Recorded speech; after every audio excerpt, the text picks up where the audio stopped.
With a deep breath, I whispered, "Adrian, let's get a divorce." Alpha Adrian froze, stopping his kiss and lifting his head from my neck.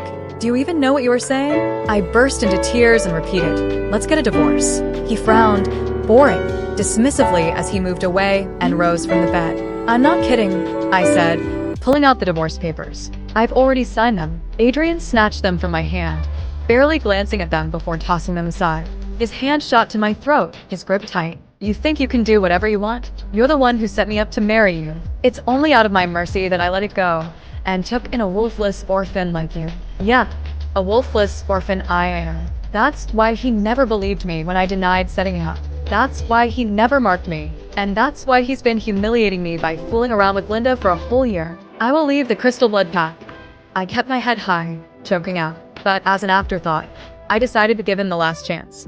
"And just so you know, I only married you because I thought we could have a happy family with children." "Children?" He sneered. "You actually thought I'd let you carry my heir? Foolish woman, stop daydreaming." I bit back my sobs. His reaction was not much different from what I imagined. I laughed at myself, and my eyes fell on my stomach. I couldn't let him know I was pregnant. My babies would never be his to claim. Gathering my resolve, I challenged, "Then why don't you sign the papers?" His eyes darkened with rage.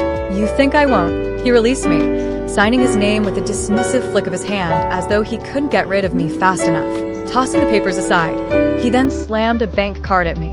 "Consider this payment for your night services over the past 2 years." Night services. That was the final blow, crushing any bit of emotion hidden deep in my heart for him. My tears fell silently as he turned and left the room. Slowly, I cradled my stomach, whispering, "I am sorry. I have to take you both away from him to protect you." I left the bank card on the nightstand, packed a suitcase, and wiped away my tears. "You mocked my love and reduced me to nothing more than night service. I will never forget that, Adrian Miller." I gritted my teeth, taking one last look at the packed house I once called home. Yet little did I know then, that was only the beginning of the moon goddess's plan for me. 5 years later. "Come here, slow down. You'll get hurt." I called out to Noah and Arya with a wide smile. As they ran towards me with giggles, I couldn't help but smile again. 5 years had passed since I escaped the pain of my old life, and I still couldn't believe here I was, living in a new pack, being surrounded by my real families. Not only my twins, also my biological parents and brother. It still felt like a miracle to find I was actually the daughter of an alpha, and my wolf reveal itself on the day I gave birth. It was as if all the suffering had been leading me to this moment. I couldn't be more grateful for the decision I made to leave that cruel man and his pack behind. "Miss, Alpha Jason wants you in his office now." A maid's voice snapped me from my thought. "I'm coming."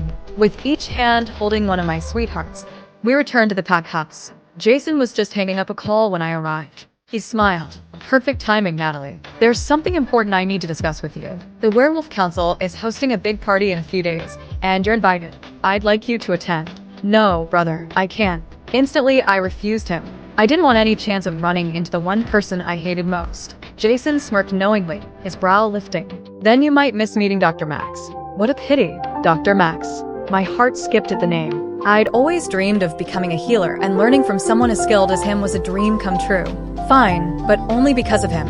I gave in quickly. "But I have one condition, and that is, I want to keep my identity out of the public eye." Adrian Miller's name had become even more fearsome in the past 5 years, and I wanted no part of it. I couldn't let our lives cross again. "All right, little sister," Jason agreed, pulling me into a hug. I smiled in return, but my eyes drifted to my carefree twins. I thought to myself, I have to protect you both from your father. Even if it means hiding who I am forever, I'll do it.